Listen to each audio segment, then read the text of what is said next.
Geden oldu, sesin kaldı könlümde bir ah kimi.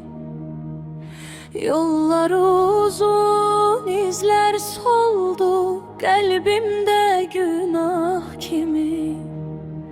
Sustum, danışmadım, içimde tufan dolandı.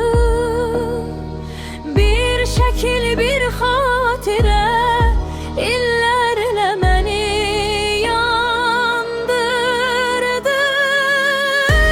Gecenin yar kapını çalan kimdi? Adımı pıçıltıyla çağıran kimdi? Tale beni senden alıp hara apardı. Gözümde yağış, içimde kıştı indi.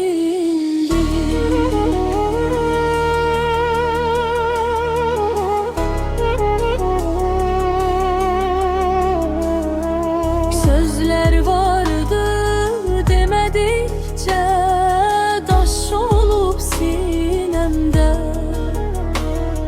Bir ümide sarıldım ben, ahıra çıkmadı ne. Bir bakışın yeter idi dünyanı değişmeye. İndi kalan tekçe sükut, gösterir yüreğime. Gecenin yar kapını çalan kimdi? Adımı pıçıltıyla çağıran kimdi? Tale beni senden alıp hara apardı. Gözümde yağış, içimde kıştı indi. Köprümü ham keçidine uygun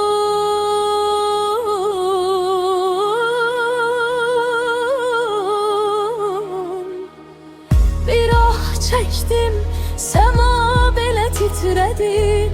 İçimde minil geçti, bir an bitmedi. Eğer dönsen kapım açık, yolum ışıklı, dönmesen bu yürek yine seni gözledi. Gecenin yar kapını çalan seniydin. Adımı pıçıltıyla diyen ne seniydin. Taleler bizi bölüp başka yollara saldı. Ama kalbimde sevgi hele de sen